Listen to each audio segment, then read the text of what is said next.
world is evening out and the harvest is here. So, and we have a chili and frijoli festival here in Pueblo, which I probably will not go to because You have pneumonia. No. I have pneumonia. But the chilies and frijoles are wonderful. So I'll Oh, probably be yeah. getting some of those anyway. So anyway, Lydia Huston, this mic is all yours. And please read to me about health.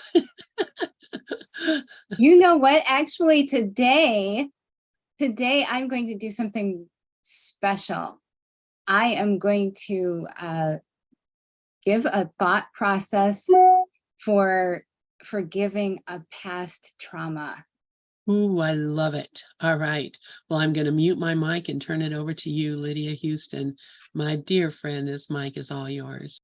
Thank you, Lynn. Thank you. I am so glad to be here because I am doing something special today. I'm not reading from a book, but I am actually going to share with you listeners a thought process that I did recently to forgive something that happened in my past. And it's not the worst trauma that ever happened to anyone, but occasionally I can be doing something completely different and it had nothing to do with what happened, and it'll just come up and I'll have to forgive it again. So I am going to share it with you, but first I have a lot of quotes from the course that helped me to forgive this past trauma. And I am going to find them in a minute. This is, boy, it is amazing how this can confuse me. Let's see. Okay, I need to go way down here. Notes for today's show. Okay, I have a lot of great quotes. Okay. So let me start by saying that when I was 16 and a senior in high school, something happened that made me, well, it didn't make me feel, I chose to feel this way.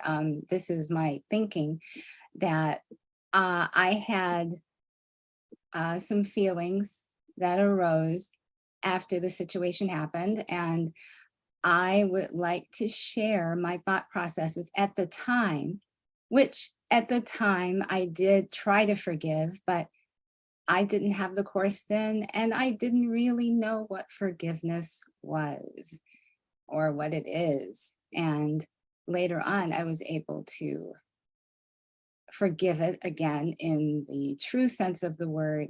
And occasionally it will come up and I will have to forgive it again. So let me begin by saying that when I was 16 and a senior in high school, a new senior, I was given the opportunity to leave the building for lunch. That's what all of us seniors were able to do. And I was excited because that meant that on my lunch period, I could actually leave the building and go to the health store and pick up one of those really interesting snacks and have it for lunch. So there was a department store that was not directly across the street from my high school, but across and down a little way. So it didn't take me long to get there on foot.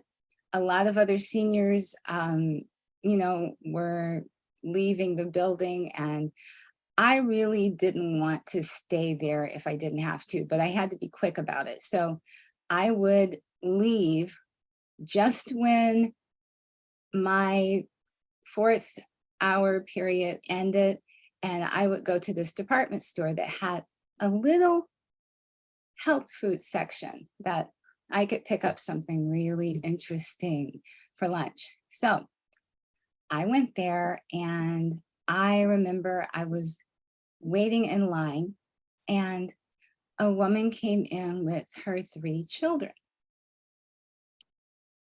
She was really young looking. She looked like she could have been my age. And She looked like she might have gone to my school, but I grew up in a predominantly Black community, and my high school was predominantly Black. So she was not Black, she was white. And I thought, oh, wow, diversity. So she was in this department store, and she and her 3 children came up to the same counter where I was so we could all check out. So her little boy, who had so many freckles, it was just ridiculous. It was so fun. He was playing with a toy car, and he was zooming it back and forth, back and forth. And gradually he was nudging my snacks to the front, and I was like, ah, that's okay. But he was so cute, and he had such a winning manner that I just, made eye contact with him, and we were sort of, I would push my snacks towards the car and he would push it away, and I would push, and he was having a ball. He was laughing so. And his mom was trying to corral a little one that was wandering off. And she was also holding what looked like a 3-year-old, and she was balancing her on her hip. She had all 3 of these kids, and she was trying to really corral them. And she came back to the counter when she finally caught the other one and had him firmly by the hand. I think it was a boy. And when she came up, the little boy with freckles just zoomed his car right into my hand. And I said, "Ooh," and he said, "Excuse me." And I said, "That's okay." And his mom rounded on him and said, "You don't have to say excuse me to her." And I just froze. I was thinking, wow, that was harsh. And I couldn't understand why she said it. And then it dawned on me that she probably said it because I was a person of color and she was teaching her kids certain things. And that's only my assumption. The thoughts that were running through my head right then were very judgmental and condemning. I thought about it, and I figured, she must be a racist. There's the judgment. There's the condemnation. There's the label. And these are the thoughts that I was having at the time. Now, to complicate matters, another thought that was going through my head is the cashier, who was actually the sister of a friend of mine who was in my class. She gave me a look, like it just was 2 seconds, a look that said, "Aren't you going to say anything?" And I looked away because I wasn't going to say anything. Really, there was nothing for me to say. Her comment was to her little boy, not to me. And I didn't feel that it was incumbent upon me to tell her how to raise her children. So I didn't say anything, but I did avoid further eye contact with the little boy and the cashier, who I was afraid might recognize me. She had just graduated 2 years before, and I don't know if she remembered me or not, but I certainly didn't want this to get around the school. So I just paid for my snacks and left, feeling defeated, humiliated, and a little angry, and returned to school. So I would like to say that I did not react because I was afraid. I was afraid of causing some kind of conflict. making a situation worse than it had to be. And I really just didn't want the confrontation. And that's just my personality. Later on, when I got home, I did write about it in my journal. And I remember feeling better after I had written down everything I felt about that. And I do remember feeling a lot better about it the next day because I didn't react right away. And the reason that I didn't react is because I had a thought system already. It wasn't the thought system of the course, but it was a thought system that told me and informed me that all events are neutral and they do not have a meaning until I lay my judgment on them. So I did not react because I was waiting to analyze the situation in my journal and see how to think differently about it.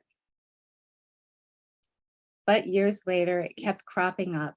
And I thought, wow, I really do need to forgive this. Then later on, when I read Disappearance of the Universe, I discovered that I could forgive a past incident as easily as I could forgive something that was happening right in front of my face right that instant. And I started forgiving. And of course, it's taken a while, but I think I've really forgiven this. Now, the thought processes that I had when the incident happened, they're not of the course. And I mean, it's just the same thought processes that anyone would have in a situation like that, feeling strange, guilty, ashamed, humiliated, whatever. It was not the peace of God. So here is how I choose to view that situation now with the help of the course. This quote, "All anger is nothing more than an attempt to make someone feel guilty." Well, that certainly is true. If I had reacted with anger and told the woman that she really shouldn't teach her children how to be racist, that would have accomplished nothing. But secretly, I would have wanted her to feel guilty about what she did.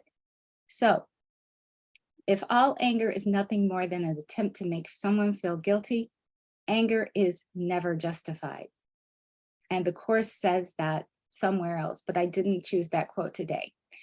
Anger is never justified, and it's nothing more than an attempt to make someone else feel guilty. Now, every interpretation you would lay upon your brother is senseless. Let the Holy Spirit show him to you and teach you both his love and his call for love. Neither his mind nor yours holds more than these two orders of thought. That is such a beautiful quote. So the interpretation I would lay upon my brother, and in this case a sister, was senseless. Thinking of her as a racist in my mind just was pointless, because if she was a racist, then so was I. And we'll get to the reason why that is in a moment. But I chose to see her as a racist. I didn't choose to see her call for love, which is what was really happening. She was calling out for love, not specifically from me, but she was calling out to be loved. And That was her way. It was strange and convoluted, but it's not my place or even my responsibility to try and delve into her separated mind and discover the reasonings behind what she did. It's only my responsibility to forgive it in the truest sense of the word. Now, it is not up to you to change your brother, but merely to accept him as he is. Any attempt you make to correct a brother means that you believe correction by you is possible. And this can only be the arrogance of the ego. That is very, very meaningful. Because if I had directed her as to how to raise her children, I'm trying to correct her. I'm trying to give her correction. And I am assuming that I know how to do this. The Holy Spirit knows everything. I can only see a tiny sliver of what is actually happening. So I am not in a position to judge her or correct her. And that is the truth. All I can do is let it go into the hands of the Holy Spirit and forgive her in my mind. Of course, the human response is usually to try to correct someone. This is not helpful in any way. So that is something else that I had in my mind, that I should correct her. But again, I felt that it was not my place to do so. And at the time, I did think that she needed correction. When you meet anyone, remember, it is a holy encounter. As you see him, you will see yourself. As you treat him, you will treat yourself. As you think of him, you will think of yourself. Never forget this, for in him you will find yourself or lose yourself. At the time, I did not think of this as a holy encounter, not by any stretch of the imagination. I didn't really meet her, but we came in to each other's orb, and I felt that she had shown me a lot of disrespect, and I was not in a frame of mind to think of her as myself. But that is what we all have to do with anyone we meet. Sometimes the people we meet will be showing us love right from the beginning, and sometimes they won't. But it is our responsibility to think of them all the same way, as Christ, pure and innocent, and forgive them. Not in the usual sense of forgiveness. And the way the world thinks of forgiveness is, you've done something wrong to me, but I am spiritually enlightened, more enlightened and advanced than you, and I will forgive you because I'm the bigger person. That's not forgiveness. That is forgiveness to destroy. What we want to do is forgive our brothers and sisters because they haven't really done anything. This is a dream of separation. That's all it is. And I project images of these people who seemingly do me wrong so that they can be the guilty parties, and I never have to accept guilt for any reason. Well, That's not the way the Course wants us to do it. So I needed to think of her as Christ. And if that's a stretch, think of her as myself. Would I accuse myself of doing what she did? No. I thought of myself as a peace-loving, tree-hugging activist who never would ever say a racist thing to anyone.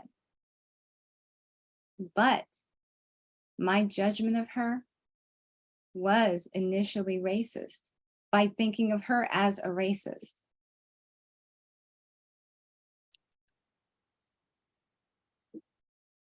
Now, I didn't see that having a good thought or a kind thought about her would benefit me. And I didn't have a kind thought about her.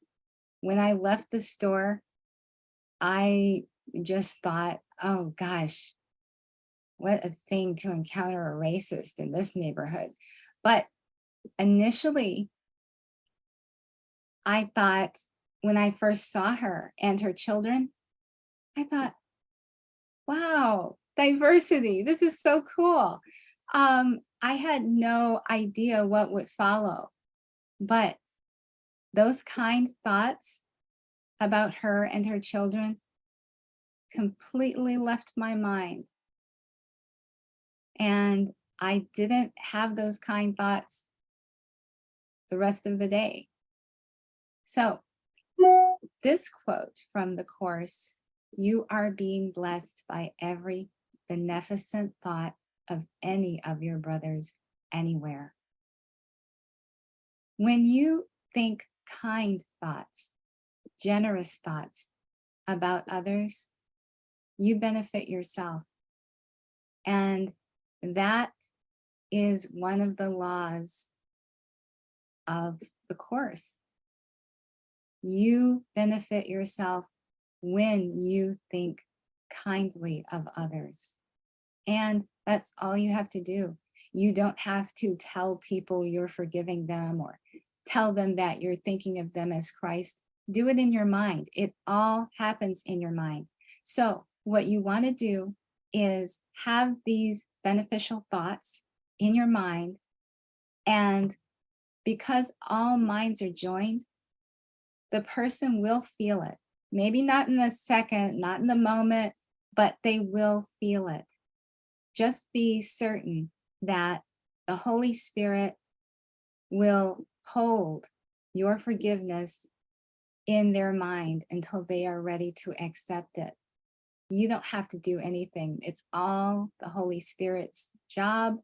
And all you have to do is have the thoughts, think them, believe them, and that's it. So teach no one that he is what you would not want to be. Your brother is the mirror in which you see the image of yourself. Whew, that would have been really hard for me at the moment, but I was not ready to do that right then, but I was ready to do it later when I read the Course the second time. Teach no one that he is what you would not want to be. I would be devastated if someone thought I was a racist. I would be devastated. But I quickly thought of this woman as a racist, didn't give her a chance. I just thought, wow, racist in this neighborhood. I wasn't thinking that it had anything to do with me. My idea is that she was separate and she was nothing like me. But the Course says your brother is the mirror in which you see the image of yourself. So whatever sin I think she committed. It was only obscuring what I think I've committed. And when I later wrote about it, I was very careful about the language I used. I didn't even want to appear to be a racist on paper. That's how careful I was. I was protecting my image as the wronged victim, the person who was treated unfairly.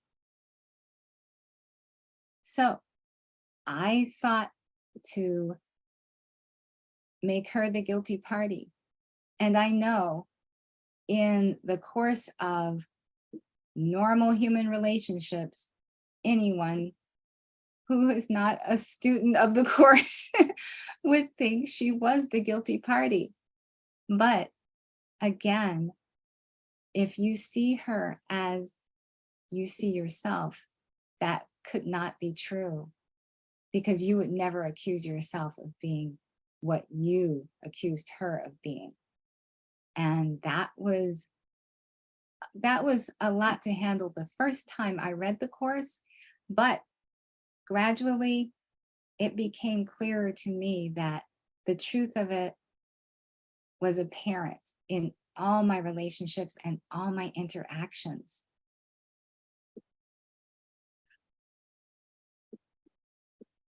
Now, this is something that I did have an inkling of at the time, because I did have a spiritual thought process already in place before this happened. And this quote says, "Nothing can hurt you unless you give it the power to do so." Yes, nothing can hurt you unless you give it the power to do so. So this woman's words really did not have the power to hurt me, but I was ready to give her words the power to do that. I was ready to give up my own power so that she could be guilty of doing something to me, treating me unfairly. So I was not really being harmed in any way. The situation was neutral before I laid my judgment upon it, of course. And even feeling humiliated in front of the cashier, who was the sister of one of my classmates and a friend, even that should not have had the power to disturb my peace of mind. Again, the ego loves to sow the seeds of separation in any way or form. And believe it or not, racism, sexism, speciesism, I don't know if I pronounced that correctly, but these isms out there, they are the way that the ego uses to keep us separate. I am not you, you are not me. We have nothing in common. That is the ego's way. And I tell you, it's pretty effective, because look at the state of the world now. So this next quote is really great because it's one of my favorites. "You who were created by love, like itself, can hold no grievances and know yourself." To hold a grievance is to forget who you are. To hold a grievance is to see yourself as a body. To hold a grievance is to let the ego rule your mind and to condemn the body to death. Yeah, I held a grievance for decades, at least 1 decade, before I started trying to really forgive it. But again, some things need to be forgiven repeatedly until you are able to let it go completely. And the grievance was, this total stranger made me feel, and I'm using the language of normal human thought patterns. This total stranger made me feel less than whole and not good about myself. But again, did she have the power to do that, or did I give her the power to do that? To hold a grievance is to forget who you are. And who are you? You are Christ, whole and innocent. All is forgiven and released. You do not need to behave in a human fashion because you are Christ. You are one with God, and God holds no grievances against anyone. Never has, because he never condemned us. Never. So this is the kind of forgiveness that God bestows on all of us, just to recognize our innocence and to love us unconditionally.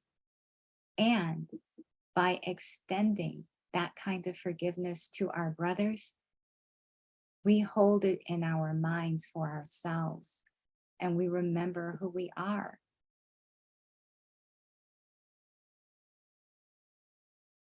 This last quote is my favorite quote of all. And it's one of the quotes I recently shared with my prayer partners. Dream of your brother's kindnesses instead of dwelling in your dreams on his mistakes. And do not brush aside his many gifts, because he is not perfect in your dreams. I love it when the Course is so direct like that. Dream of your brother's kindnesses instead of dwelling in your dreams on his mistakes. What this woman said was an error, nothing more. She's not evil, and she wasn't intentionally trying to hurt me. She was confused in her mind because of her dream of separation, which was my dream of separation. There's only one dream, and I'm seeing it from one point of view, and she's seeing it from another point of view. And it's all about keeping us separate. But if I can truly forgive her in my mind, her idea of separation can slowly melt away. And again, the Holy Spirit will hold my forgiveness in her mind until she is ready to accept it. So really, I did not have to do anything but forgive her in my mind. And also forgive any judgments that I felt was coming from the cashier, who probably didn't even remember me, because most seniors don't remember the friends of their little brothers and sisters. So I was probably thinking about that when nothing was going to happen in that way anyway. So I would like to reframe the entire situation in a way that I can use the Course to forgive it. Now, let's go back to the situation and rewrite history. So I come into the department store, I go to the health food section, I pick up the snack, which later on tasted like dust, but that's neither here nor there.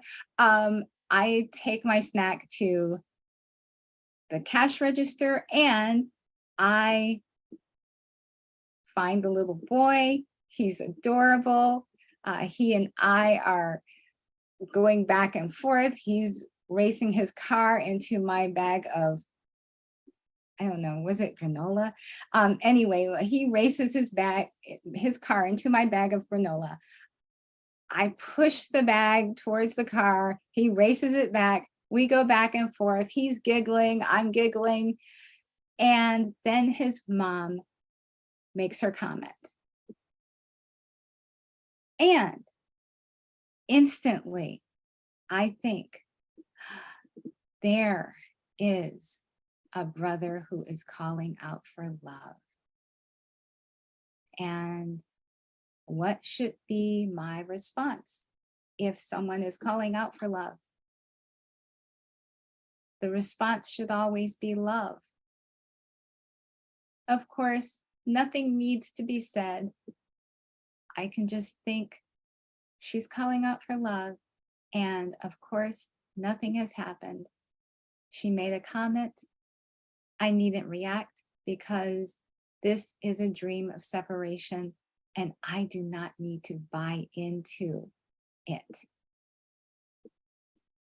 I can awaken from the dream whenever I want, and I choose to wake up right this instant. So I don't need to react, and I can pay for my granola and keep going.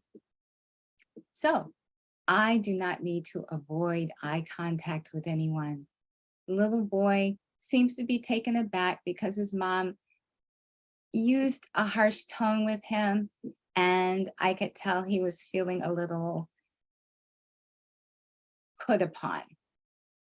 And I didn't need to avoid making eye contact with the cashier because I remembered her, and I also could completely not lay my judgments upon the look she gave me.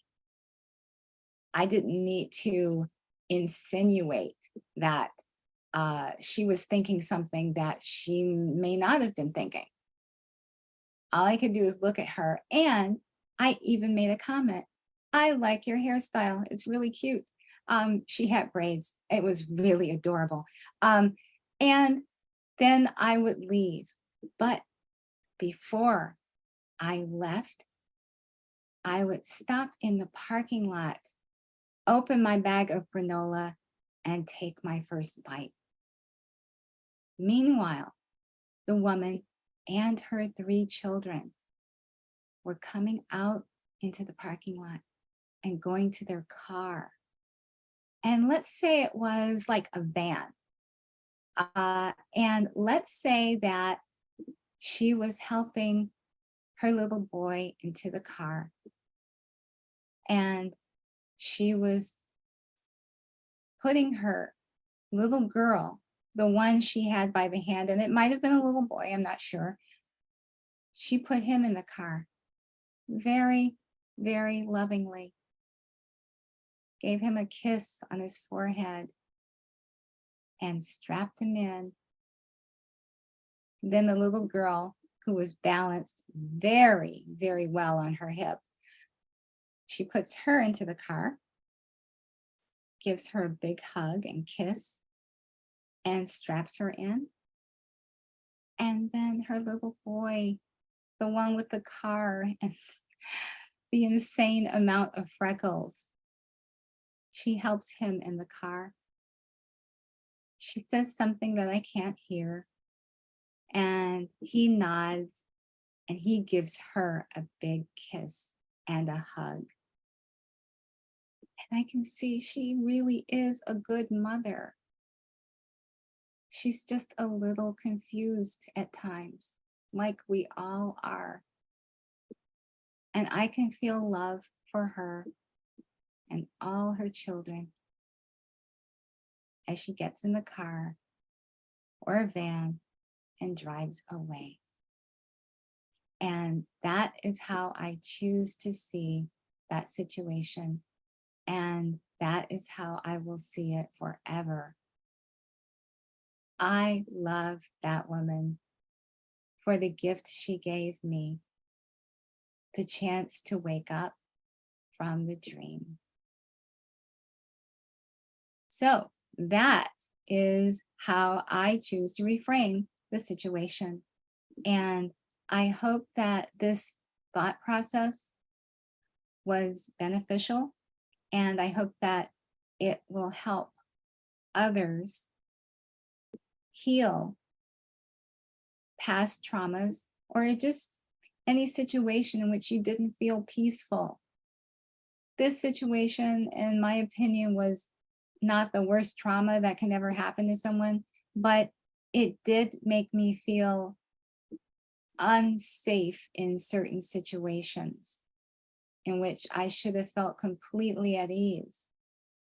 And it's all because I chose to give my power over to a situation in which I felt unfairly treated. And the course says elsewhere, I didn't really find that quote, but the course says that beware of the temptation to perceive yourself as unfairly treated. You will want to perceive that you have an innocence that someone else does not have. Your innocence is in your being a victim.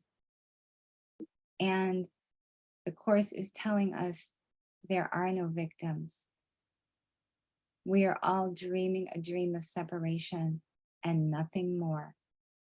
And there is no victim and there is no villain. So no one is a villain. We are all innocent. And that is how we have to see one another, no matter what the apparent crime or misdemeanor or mistake seems to be. And as an animal rights activist, I really can feel that people who abuse animals deserve my love and forgiveness as much as the animals. That was a hard one, and it took me 3 or 4 years to really feel that. But after a lot of perseverance, I do feel that way. People who harm animals are confused. They're mistaken. They are having a dream of separation the same as I am. And I have to see them as Christ, each and every one of them, the same as I see animals. Otherwise, I cannot feel that I am innocent. I do not have an innocence that is not theirs as well, because God does not play favorites. And that is a great idea on which to end my talk. Because if God does not play favorites, that means that your errors are forgiven the same as anyone else's. What a wonderful thought that is. Well, I am going to sign off for now because I do have to call my mom and find out something about her medicine. So thank you so much. This was wonderful, and I look forward to reading from John Mundy's great book, Living A Course in Miracles, next week. Thank you so much, and I will be with you all again next week. Thank you so much, Lydia Houston. And I'm so grateful for you. And what a beautiful story and what a beautiful teaching. I am really, really grateful that you're part of our family.